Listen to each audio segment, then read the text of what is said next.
Hey Waffle Gang, I do hope you are well. My name is Mark and today we're checking out some more Reddit stories, and if you do love a Reddit story, why not consider hitting that like, subscribe, maybe that notification bell too, and let's crack on with today's first story.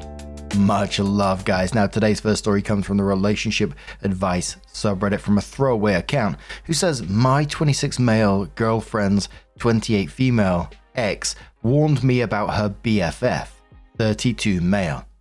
I think he was right. We've been dating for 4 months now, and everything has been great except for one thing. Her BFF. Dude is clearly in love with her, but she refuses to see it. He is always joking about how he is the one that will make her the happiest, that she should be with, as they are soulmates, etc. She has known the dude for close to 8 years now and has never dated him, but he has been her BFF for a very long time. It didn't bother me till she started bringing him on our dates, as he was feeling lonely and he has no other friends. Seriously, dude is 32, but have never seen him with any friends. In fact, our first fight was also about him, as she was asking me to take him with me when I was going to hang out with my friends. But I drew a clear red line. Not happening. Also, around 1 month ago, her ex contacted me via Facebook. We attended the same college and asked me to be careful about the BFF. At that time, I thought it was just something a jealous ex would say, but now I agree with him 100%. Dude calls her regularly when she is out with me, always tries to come with us on our dates, and generally makes demands on her time, so much that sometimes I feel like a third wheel. Now, I should make it clear that my girlfriend never crosses any boundaries with him, but at the same time, she doesn't shut him down forcefully.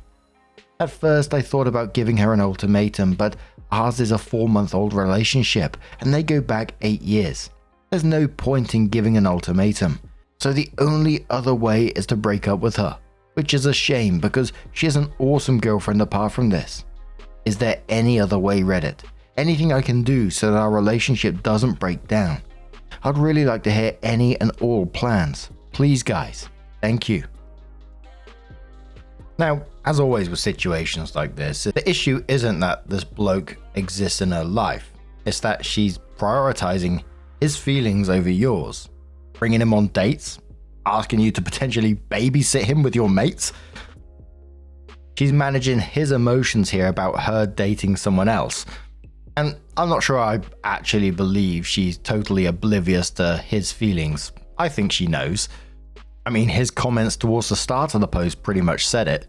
So is she being conflict avoidant on this, or is she not wanting to lose the validation and the attention that he's providing? Part of me's thinking about, is that the reason that the ex broke up with her, because of the BFF? Because it certainly sounds that way, but Dongus Maximus, what a name, says, is he the reason why her ex and her broke up? She needs a serious wake-up call. This relationship is between you and her. Her BFF doesn't feature.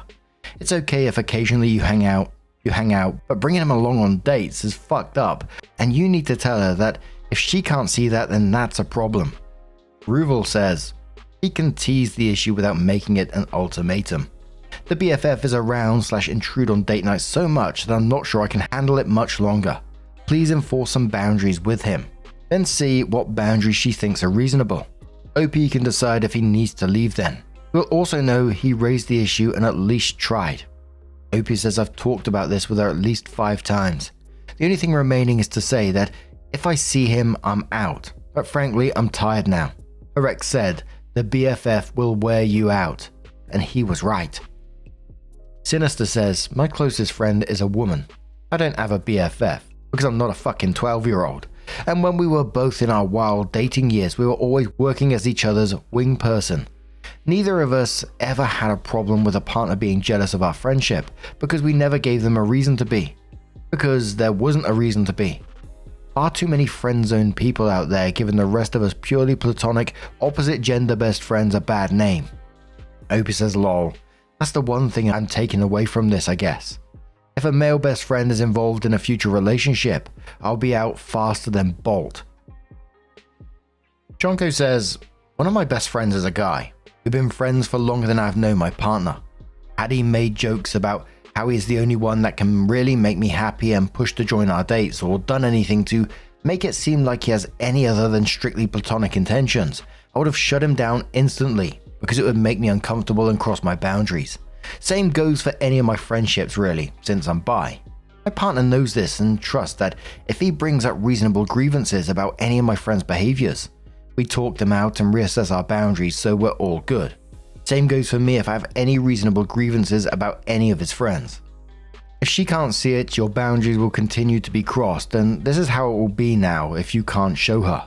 If she can see it but downplays it because she doesn't actually mind, nothing will ever change, but she is also choosing his comfort over yours. OP quoting, she is also choosing his comfort over yours, and then says that's the crux of the issue.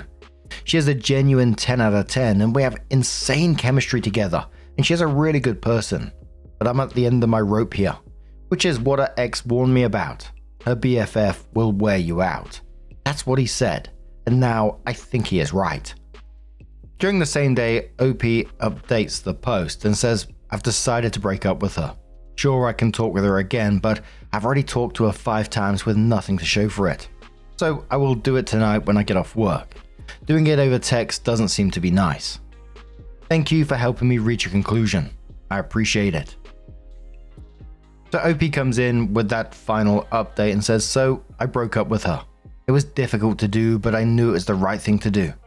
I went to her apartment and basically told her that this relationship is not working for me. She was surprised as we had just watched a movie on the weekend, so I took that opportunity and explained to her that it was supposed to be a date with just us two, and instead she brought her BFF there. I told her I have no issues with her friendship with her BFF, but he has been regularly infringing on our time, and that is something which has always overshadowed our relationship. And I have absolutely no interest in competing for her attention with her BFF. Also, the dude openly flirts with you right in front of me, and I have absolutely no desire to be in this kind of dysfunctional relationship. So this is goodbye. Hopefully you're able to put boundaries with your BFF before moving on with someone else, and if you don't, then it's not my headache anymore. And then I walked away as she was trying to say it's not like that. She has no feelings for the BFF and he was just lonely. I honestly didn't want to hear anything at that point, so I walked away. I'm sad right now, but I will be okay eventually. Thank you for the support, guys. It was appreciated. Kit says, if she can't see the problem by now, she never will. Word says, this is what I thought was funny. She now has 2 exes that pointed out her BFF was a big problem in the relationship. But instead of acknowledging it might be a little too much, she goes straight for the "it's not like that" line. Lex Wolf says pay it forward and warn the next guy. Just had an image in my head of like the next guy that gets with her suddenly gets like multiple messages from multiple guys going, watch out for the BFF. We've seen a couple of stories like this in the past where they bring that BFF along to dates, etc. And I just think, as you're thinking that through, doesn't that like trigger some thought like this isn't quite right? I shouldn't be doing this. It's a bit weird. And like the first commenter said after the update, if she's not going to see the problem now, it's very unlikely she ever will. I mean, she's still at the very end of this admitted to prioritizing his feelings that he was just lonely. And to be the BFF in that situation, to want to actually turn up and be involved in these dates, etc., it just makes me cringe. But what do you guys make of this situation? Let us know your thoughts down in the comments below. And let's move on to another story. Now, our next story, it comes from the Am I the Arsehole subreddit from Errol Ham, I think it is. And it says, am I the arsehole for refusing to promise my best friend 100% that I wouldn't sleep with a mutual friend? Oof.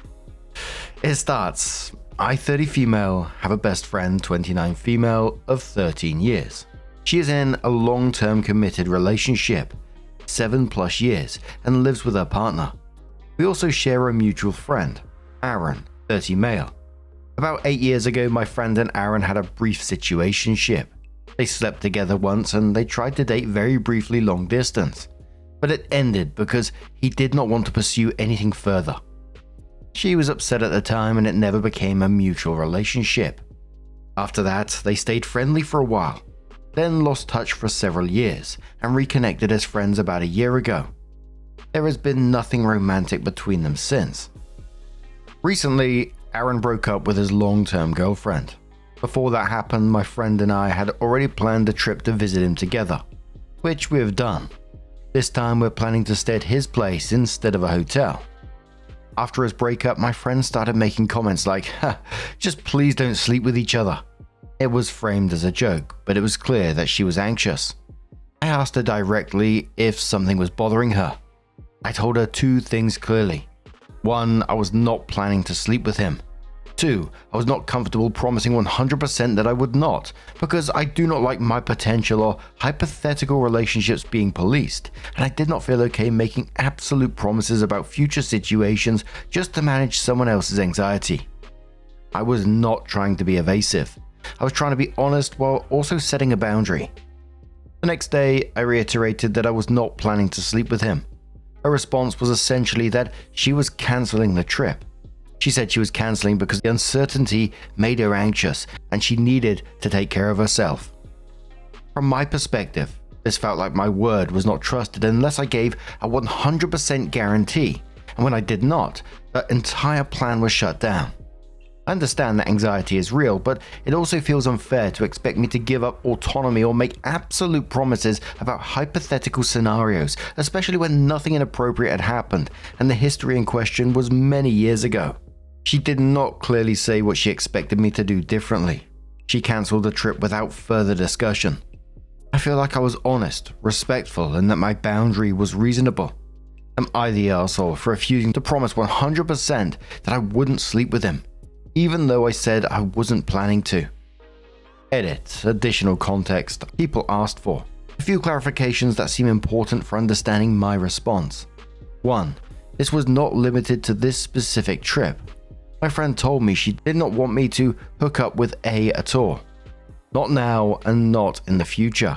She also said she would be uncomfortable with me having any kind of romantic relationship with him, not just sex. 2. Many people asked why I couldn't just say sure, no problem, I won't do it. The reason is that this was not framed as a one-time reassurance about this trip, but as a blanket expectation about my relationships going forward. I was being asked to promise that I would not pursue anything with A at all, indefinitely. My response, I'm not planning to, but I'm not comfortable with my relationship being policed, was intentional. There is prior context where my friend has tried to restrict my relationships based on her feelings, even when nothing was actively happening, which is why agreeing to a blanket promise felt important to push back on. In one case, during university, I was starting to talk to a guy we both knew. She asked me not to pursue anything because she wanted to keep him as an option. I agreed and stepped back. She later started dating him about 2 years after that, and they are still together. In another case, she stopped speaking to me for about 2 months over a guy she had liked years earlier in school, even though nothing had happened between them, and I explicitly asked if she wanted me to stay away. I was told, do whatever you want, and then ignored. After over a week of no communication, I eventually dated him. That relationship later became my long-term relationship and engagement. Because of this history, I did not feel comfortable agreeing to promise that I would restrict my relationships in general, even though I was clear that I was not planning to pursue anything. 3. My friend's partner is aware that she and A had a brief situation many years ago. He is under the impression that this is long over and not an issue. Because of that, he's been okay with her staying in touch with A, and with us traveling to his city. These visits have never involved the two of them alone. Every time she visited A, I was also there, except for one occasion when his girlfriend was present the entire time.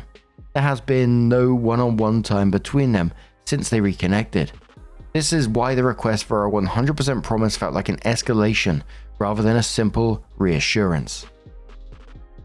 Now, absolutely, I was not the arsehole all the way through this situation, but the edits are pretty crucial in this as well. I mean, first, the situationship with Aaron, it sounds like she actually got rejected 8 years ago and has never fully come to terms with it. And now she's having some sort of like emotional claim over someone who turned her down, basically. And then you had all the stuff that was said in the edits about, you know, staying away from another guy to keep him as an option, and then dated him 2 years later, and then gave the silent treatment for months over another guy from years prior.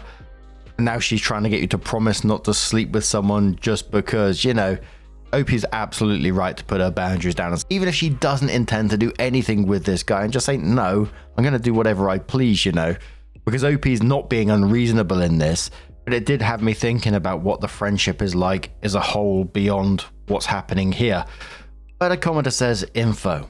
Was she saying she never wanted y'all to hook up or just on this trip while she's right there?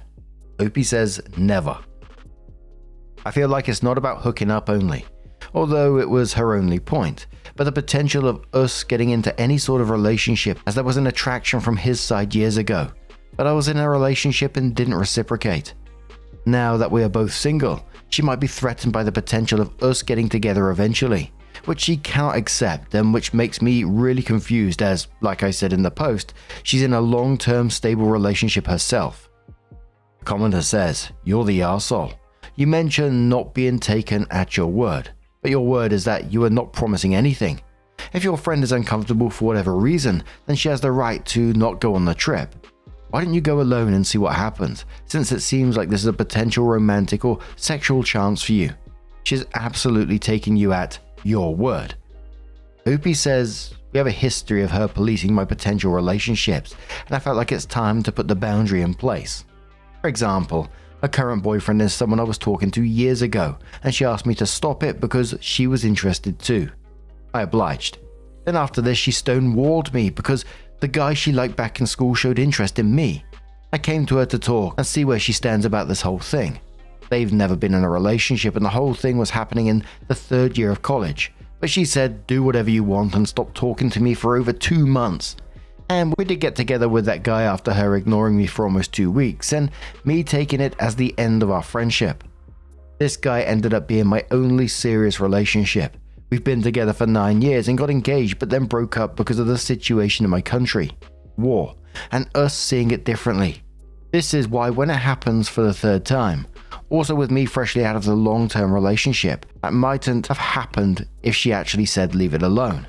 I felt like I needed to put a boundary out there that she's not to police who I'm seeing or not, regardless if I'm interested in the guy or not, which I'm not, by the way. I hope this context helps. Commenter says, no one's an arsehole here.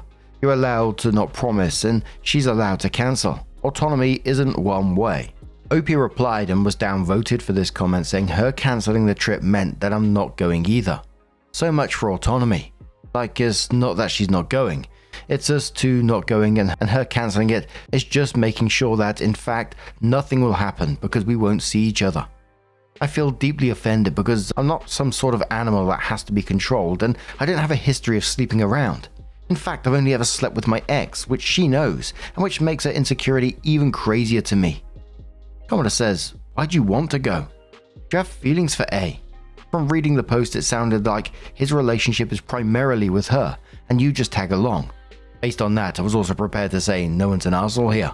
She certainly isn't obligated to sponsor the trip kicking off a relationship that makes her uncomfortable, regardless of what that discomfort says about her current relationship. Opie responded saying, no, I don't, but I just got out of a 9-year relationship and I don't have anyone in my circle who has been through the same experience. My friends are great and they supported me a lot, but all of them are in long-term relationships and the only breakups they've been through were those teenage ones. And to this day, they don't understand many things that I went through or I'm still going through. And I was looking forward to have someone who shared the same experience and is going through the same trauma, if that makes sense. This is why the trip cancellation bummed me out, on top of the fact that it was my friend just making sure nothing ever happens because we physically won't be in the same room, and not because I said that it won't, which is humiliating to be honest.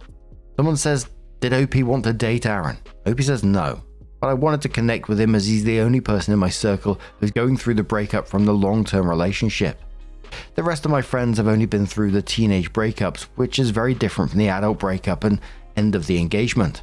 They're great, but I can see they really don't get what I'm going through. And I was looking forward to have someone with similar experience. So it wasn't about sleeping with him, but rather acquiring a specific type of friend, which is also the reason I didn't want my BFF to be under the impression that she can dictate who I have a relationship with, because who's then to stop her from being upset that we talk to each other, for example? I didn't want to get into the pattern where I have to justify myself before anything happens, and I'm convinced that if we were to get closer in any way, it would have been interpreted as something else, and she would have a golden argument of, You promised nothing will ever happen. Now I'll have to go and prove that we're just friends, just talking. To me, it's easier to set an expectation that no one can decide for me which relationship I have with other people than play this game where I'm always almost a villain and have to prove that I'm not. Does this make sense? Commenter says to OP, you were dating her high school crush, which you did not discuss beforehand and which led to a 2-month break. Doesn't sound like a very considerate friend to me. OP says, her crush from 8th grade were on the 3rd year of uni, and I did proactively come to her after she showed interest, and I noticed she might have a problem with it. I asked her to talk to me and went as far as promising I won't date him if she tells me to, which by the way right now I won't do.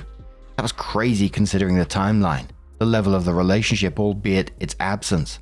But she was upset about the fact that he liked me overall and said do whatever you want, which was followed by weeks of silence. I'm sorry, but at that point I was convinced that the friendship is over, and only then did I go out with him. And again, I would understand if it was a one-off, but it's a pattern that repeats itself. Someone says, was Aaron OP's love interest? And OP says he's not my love interest. I'm still getting over a breakup and honestly am not ready for any sort of relationship yet, let alone with a guy freshly out of heartbreak himself. I was never interested in being a rebound. I was, however, interested in the fact that he's the only person in my circle of long-term couples who is going through the same experience that I do and can relate. So a commenter was talking to OP about regarding the noticeable patterns and jealousy she had towards her friend and how she obeyed her friend's requests on not pursuing a relationship with guys, and OP says, I'm just curious. How her current boyfriend showed interest in me before they ever had anything at all is my fault. This is not to mention I backed out simply based on her wanting him as an option. The current guy we're supposed to go see doesn't interest me in that way. The only reason I wanted to connect is because I am freshly out of a breakup and all my friends are long-term couples. He's the only person right now that could relate to the things I go through. As for the school crush, I understand how that's debatable, but I do think I did everything possible to account for her opinion and only went out with him when the friendship was effectively over from my point of view.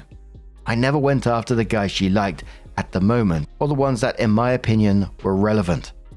OP explains the friendship with her friend's boyfriend and says, her boyfriend is my very good friend and I think that the way I deliver this information matters. I don't want to put him in the spotlight like that, but I definitely will gently let him know what our fallout was about. Someone says, has OP slept with any other guys besides her ex? And OP says, no. I've only slept with my ex in our long-term relationship that just ended. Before that, in the uni, I mostly cared to party and do fun stuff. Not sex though. I was very prudish about my V-card and didn't really care for dates or relationships to be honest, so I don't have a history of dating at all. Then I met my ex and he became the love of my life for the next 9 years before the war-related stuff has broken us apart. The OP did update the post and says, we talked again. She said she panicked because she interpreted our previous conversation as me preparing the ground to hook up with him and reacted to that fear rather than anything that had actually happened. She framed it as a misunderstanding. What's important for context is that by that point I'd already said multiple times that I'm not planning to sleep with him. I reiterated this again very clearly during this conversation. Nothing has happened. I'm not being sneaky, and this was never something I was actively pursuing. After that, the trip was back on. That said, I'm still left feeling pretty uncomfortable about how this played out. Not because I want him, but because I don't understand why I had to repeatedly convince someone nothing will ever happen when there were no concrete grounds to suspect that it would, other than the fact that we are both single now. I'm also still not okay with my relationships being policed in principle. This is not about the specific person. It's about the expectation that I should provide guarantees or reassurance indefinitely to manage someone else's anxiety, which I do not think is normal or healthy between adults. We agreed to put the broader conversation about boundaries and control on hold for now and deal with it later. The trip is back on. Because many people asked, I'm not planning to go to a partner about it at this point. Nothing concrete has happened, and while I have my own thoughts about why she reacted the way she did, those are still subjective interpretations. I do not think it's my place to escalate things or put ideas in his head when no clear lines have been crossed. My plan is to see how things actually play out this weekend and then afterwards have an honest conversation with her as a friend about why this situation affected her so strongly, especially given that her history was 8 years ago and she's in a committed relationship now. Wish us all luck. I will update everyone after the weekend. And the OP hadn't come in with that update as yet. So now I'm going to turn this one straight to you guys. What do you guys make of this situation? Let us know your thoughts down in the comments below. Now, just a huge thank you for being here today, getting involved in the stories, your love, your support, your time. It always means the absolute world to me. Honestly, it's absolutely amazing. Thank you so much. And hopefully we'll see you in the next one. Take care and much love.